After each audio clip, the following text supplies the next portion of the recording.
தமிழக வெற்றி கழகத்தினுடைய 2வது ஆண்டு. நேற்று விஜய் பேசியிருந்தத பார்த்திருப்பீங்க. 1967, 77களில் ஏற்படுத்திய ஆட்சி மாற்றத்தைப் போலவே இந்த ஆண்டும் ஏற்படுத்துவோம் அப்படிங்கிற மாதிரியான ஒரு கருத்த விஜய் சொல்லியிருக்காரு. எப்படி பார்க்குறீங்க சார்? இந்த ஒப்பீடு தவறான ஒப்பீடுங்க. 1967ல அண்ணாதுரை அவர்கள் தலைமையில ஆட்சி அமைந்தாலும் கூட அவர் திடீர்னு அரசியல் கட்சி ஆரம்பிச்சு உடனே ஆட்சியை பிடிச்சிடலாங்க. ஈவே ராமசாமி கூட பல ஆண்டுகளை பணியாற்றி பொது வாழ்க்கையில இருந்து பொதுமக்களுக்கு நன்கு பரிச்சயமானார். அப்புறம் அவரு ஒரு 75 வயசுல 25 வயது ஒரு பெண்மணிய தகாத வரையில திருமணம் பண்ணிக்கிட்டாருன்னு சொல்லி அதை காரணம் காமிச்சு 1949ல வெளில வந்து அதுக்கப்புறம் நடைபெற்ற முதல் பொது தேர்தல் 1952ல நடந்துச்சு. அந்த பொது தேர்தல்ல கலந்துக்காம 1957 பொது தேர்தல கலந்துக்கிட்டு 15 எம்எல்ஏக்கள் ஜெயிச்சு, அப்புறம் 1962 பொது தேர்தல்ல அந்த திமுக பங்கு பெற்று அதுல 50 எம்எல்ஏக்கள் ஜெயிச்சு, அதுக்கப்புறம் 1967ல நடந்த பொது தேர்தல தான் மூதறிஞர் ராஜாஜி கூட எல்லாம் கூட்டணி வச்சு அந்த அடிப்படையில மட்டும்தான் அவங்க ஆட்சிக்கு வர முடிஞ்சது. 1949ல ஆரம்பிக்கப்பட்ட திமுக 1967ல 18 ஆண்டுகளுக்கு பிறகுதான் ஆட்சியை பிடிக்க முடிஞ்சது. அதுவும் மூதறிஞர் ராஜாஜிங்கிற ஒரு மிகப்பெரிய அரசியல் ஞானி, மக்கள் செல்வாக்கு கொண்ட, ஆட்சி நிர்வாகத்துல அனுபவம் கொண்ட ஒரு மிகப்பெரிய தலைவனு கூட கூட்டணி வந்து அந்த கூட்டணியால ராஜாஜியே இவங்க கூட கூட்டணி வச்சிருக்காங்களே அப்படிங்கிற செல்வாக்காலத்தான் அண்ணாதுரை அவர்கள் ஆட்சி அமைக்க முடிஞ்சது. ஆனா நேத்து கட்சி ஆரம்பிச்சுட்டு நாளைக்கு நான் ஆட்சியை பிடிச்சிருவேன், முதலமைச்சர் ஆயிடுவேன் அப்படின்னு கனவுல பேசுற மாதிரி பேசிட்டு இருக்காரு விஜய். அதே போல 1977 ஒப்பீடும் கூட தவறு. ஏன்னா 1977ல திடீர்னு அரசியலுக்கு புரட்சி தலைவர் எம்ஜிஆர் அவர்கள் ஆட்சி பிடிக்கலங்க. அவரும் அண்ணாதுரை காலகட்டத்தில இருந்தே திமுகவுல பயணம் செய்தார். அரசியல் பத்தி அவருக்கு நல்லா தெரியும். மக்கள் செல்வாக்கு அவருக்கு அதிகம். இன்னும் சொல்ல போனா அண்ணாதுரை அவர்களை விடவும் கூட எம்ஜிஆர் அவர்களுக்கு மக்கள் செல்வாக்கு அதிகமா இருந்துச்சு. அது அண்ணாதுரை அவர்களே சொல்லியிருக்கிறாங்க. திமுகவுல பயணம் செஞ்சு திமுகவோட பொருளாளரா இருந்து இப்படிலாம் அரசியல் அனுபவம் கொண்டதாலதான் அவரால் மறுபடியும் கட்சி ஆரம்பிச்சு 1977ல ஆட்சி பிடிக்க முடிஞ்சதுங்க. சரி, எந்த ஒரு அரசியல் அனுபவமும் இல்லாத விஜய் எப்படி திடீர்னு ஆட்சிக்கு வர முடியும்? சோ இந்த 1967 1977 அப்படிங்கிற ஒப்பீடு விஜய்க்கு அரசியல் வரலாறு தெரியல அப்படிங்கறதான் காமிக்குது. அவரு ஒரு கனவு காண்டுகிட்டு இருக்கிறார். அதெல்லாம் முடியாது. அன்னைக்கு பெருசா எதிர்கட்சிகள்னு இல்ல. பெருந்தலைவர் காமராஜர் அவரு இயற்கை எழுதிட்டாரு. அதுக்கப்புறமா பார்த்தோம்னா திமுகங்கிற ஒரே கட்சி இருந்துச்சு. அதனால பார்த்தோம்னா புரட்சி தலைவர் எம்ஜிஆர் தலைமையில இன்னொரு கட்சி ஆரம்பிச்சு எம்ஜிஆரா கருணாநிதியான வரும்பொழுது கருணாநிதியை தீய சக்தின்னு சொல்ல ஆரம்பிச்சாரு எம்ஜிஆர் அவர்கள். அதனால கருணாநிதி மேல மக்களுக்கும் ஒரு ஊழல் பரிச்சாலிங்கிறது தெரிஞ்சு போச்சு. திமுகங்கிறது ஒரு தீய சக்தின்னு மக்களுக்கு தெரிஞ்சு போச்சு. அதனால வேற ஆல்டர்னேட்டிவ் இல்லாம புரட்சி தலைவரும் மக்கள் செல்வாக்கு கொண்ட ஒரு தலைவருங்கிறதெல்லாம் ஆட்சிக்கு வந்தார். இன்னைக்கு அப்படி கிடையாதுங்க. தமிழகத்துல பாரதிய ஜனதா கட்சி, குறிப்பாக தலைவர் அண்ணாமலை அவர்கள் பாஜக தமிழக தலைவராக ஆன பின்பு மாபெரும் மக்கள் செல்வாக்கு, குறிப்பாக இளைஞர்கள் மற்றும் பெண்கள் செல்வாக்கு கொண்ட ஒரு தலைவராக இருக்கிறார். பிஜேபியும் அந்த அளவுக்கு இளைஞர்கள் மத்தியிலையும் பெண்கள் மத்தியிலையும் மிகப்பெரிய செல்வாக்கு கொண்ட கட்சியா இருக்குது. நாடு முழுவதும் பிரதமர் நரேந்திர மோடி அவர்கள் ஒரு ஒப்பற்ற தலைவராக சிறந்து விளங்குகிறார். இதுவரைக்கும் திமுக உள்ளிட்ட கட்சிகள் பிரைம் மினிஸ்டர் நரேந்திர மோடி மீதும் பாரதிய ஜனதா கட்சி மீதும் தவறான பொய் பிரச்சாரம் செஞ்சுட்டு இருந்தாங்களே, அதெல்லாம் இன்னைக்கு அடிபட்டு போச்சு. அதனால இன்னைக்கு பார்த்தோம்னா பாஜகவுக்கு செல்வாக்கு அதிகமா இருக்கு, பிரதமருக்கு செல்வாக்கு அதிகமா இருக்குது, அண்ணாமலை அவர்களுக்கு செல்வாக்கு அதிகமா இருக்கு. இந்த காலகட்டத்துல ஒரு சினிமா நட்சத்திரத்தை, அரசியல் அனுபவமே இல்லாத, நிர்வாக திறன் இல்லாத, எந்த ஒரு பெரிதான துறை சார்ந்த அறிவு எதுவுமே இல்லாத விஜய மக்கள் ஏத்துக்க மாட்டாங்க. அந்த அடிப்படையில தான் பார்த்தோம்னா இவர் பேசுறதும் கூட ஏதோ ஒரு கற்பனையில பேசிட்டு இருக்கிறாரு. விவரம் தெரிஞ்ச அடிப்படையில பேசணும்னா இப்படிலாம் பேச மாட்டாங்க. அவரோட கூற்றுங்கிறது ஒரு கேலி கூத்தா தாங்க இருக்கு. விஜய் மீது இந்த விஜய் கட்சியினுடைய மாவட்ட செயலாளர்கள் தேர்ந்தெடுப்பு விஷயத்துல நிறைய விமர்சனங்களை நம்ம பார்த்துருந்தோம். குறிப்பாக சாதி வாரியா கொடுக்குறாங்கங்கிற மாதிரியான ஒரு குற்றச்சாட்டு இருந்தது. அதே மாதிரி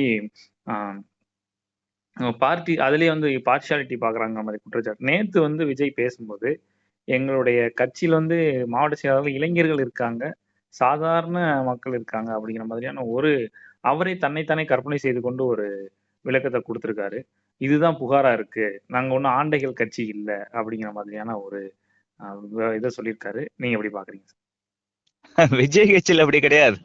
சாதாரண ஆட்கள் சொல்றது ஏழை எளிய மக்களுக்கு எல்லாம் ஒரு பதவி கொடுத்தாலும் சொல்லல. வெறும் ரசிகர்கள் இருக்காங்க. அவங்களத்தான் நம்ம சாதாரண ரசிகர்கள்னு சொல்றோம். ஏழை எளிய மக்கள் இருக்கலாம். அப்படி பார்த்தா உலகத்துல இருக்கக்கூடிய அரசியல் கட்சிகளிலேயே ஏழைய எளியோர் நிறைய பேரு நல்ல நல்ல பதவியில இருக்கிறது பாரதிய ஜனதா கட்சியில மட்டும்தான்.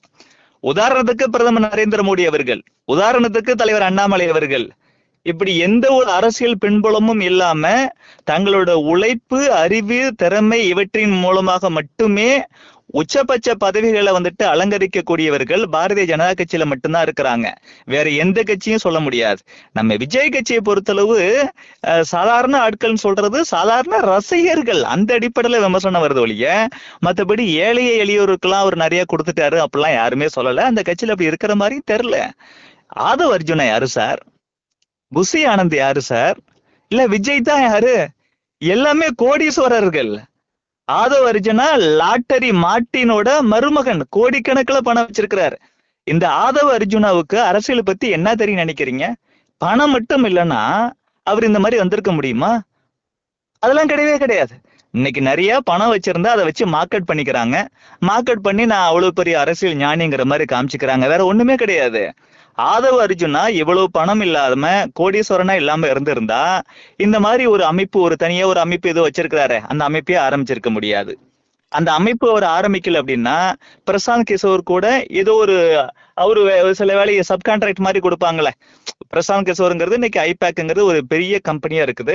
அவங்க ஒவ்வொரு லெவல்லையும் சில வேலைகள் செய்யறதுக்கு இன்னும் ஒரு யாராச்சும் ஒரு ஏஜென்சிட்ட கொடுப்பாங்க. அப்படிப்பட்ட ஒரு ஏஜென்சி தான் ஆதவ் அர்ஜுனா வச்சிருக்கக்கூடிய ஏஜென்சி. அந்த அடிப்படையில தான் அவர் திமுகவுக்கு போனாரு. அந்த அடிப்படையில தான் திமுகவில் இருக்கும் பொழுது திருமாவளவனை கூட கான்டாக்ட் ஏற்பட்டுச்சு. திருமாவளவனும் சரி கோடிக்கணக்கில் ஒரு காசு வச்சிருக்கிறாரு, நம்ம கூட சேர்த்துக்கிட்டோம்னா ஃபண்ட் பண்ணுவார் அப்படிங்கிறதுக்காக சேர்த்துக்கிட்டாரு. அது மூலமா ஒரு வெளிச்சம் வந்துச்சு. அந்த வெளிச்சத்தை பயன்படுத்தி இன்னைக்கு விஜய் கிட்ட போயிருக்காரு. இனம் இனத்தை சேரும், பணம் பணத்தை சேரும். அந்த அடிப்படையில தான் ஆதவ் அர்ஜுனா விஜய் கூட சேர்ந்திருக்கிறார். சோ விஜய் மிகப்பெரிய கோடீஸ்வரர், அவர் ஒரு கார்பரேட். புஷி ஆனந்தும் அப்படித்தான், ஆதவ் அர்ஜுனாவும் அப்படித்தான். இப்படித்தான் நிறைய பேர் இருக்கிறாங்க அந்த கட்சியில. எங்கே நம்ம எல்லாம் கோடீஸ்வரர்களா இருக்கிறோம், பணக்காரங்களா இருக்கிறோம், இதை பத்தி மக்களுக்கு தெரிஞ்சிட போதுன்னு சொல்லி பெருசா யாரும் வைக்காத விமர்சனத்தை எல்லோரும் வைக்கிற மாதிரி இவரே சொல்லிக்கிறார். ஏழை எளியவர்கள் சாதாரணவங்க இருக்கிற மாதிரி சொல்றாங்க, இருந்துட்டு போட்டோமே, இதுல என்ன தப்பு, அதானே நமக்கு ஸ்பெஷாலிட்டியே, அப்படிலாம் இவரே கருப்பு நிலையை பேசிட்டு இருக்காரு. அதெல்லாம் கிடையவே கிடையாது. நீங்க பண்ணையாருன்னு பார்த்தாலும் விஜய் ஒரு பெரிய பண்ணையார் தான். பண்ணை வீடெல்லாம் வச்சிருக்காரு எக்கச்சக்கமா. நீலாங்கரையில இருக்கக்கூடிய ஒரு வீடே சாதாரண வீடாங்க. அவ்வளவு பெரிய வீடு, பெரிய பங்களா. சோ கட்சி தலைவரும் அப்படிதான் இருக்கிறாங்க. அங்க இருக்கக்கூடிய முக்கியமான பதவியில இருக்கக்கூடிய பல்வேறு ஆளுமைகளும் அப்படித்தான் இருக்கிறாங்க. அதனால அந்த விமர்சனங்கிறது இவரா அப்படியே சும்மா சொல்லிக்கிறார், ஏமாத்தலான்னு பாக்குறாரு. அதெல்லாம் முடியவே முடியாது.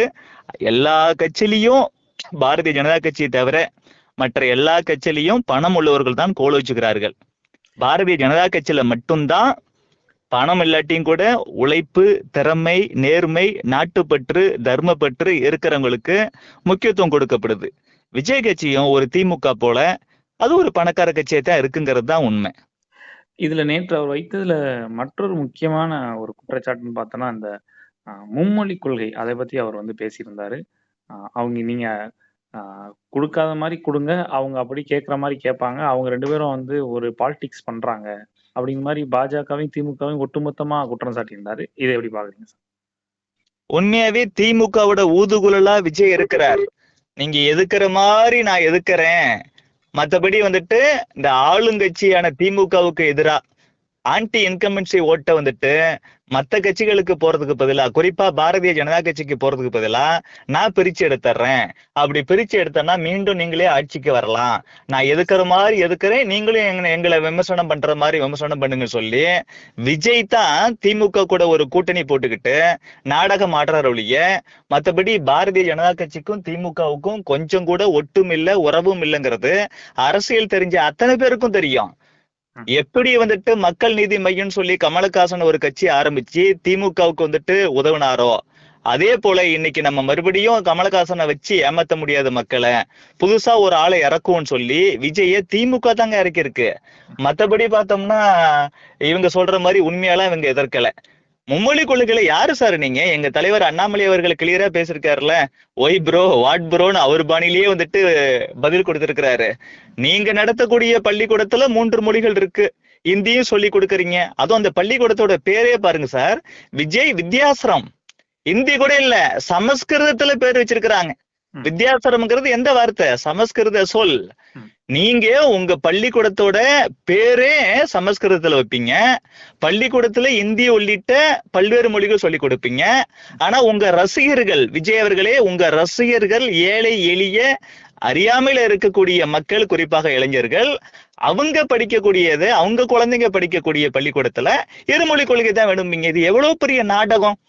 நீங்க சினிமாவுல ஒண்ணு பேசுவீங்க, ரொம்ப நேர்மையெல்லாம் வந்துட்டு புகழ்ந்து பேசுவீங்க.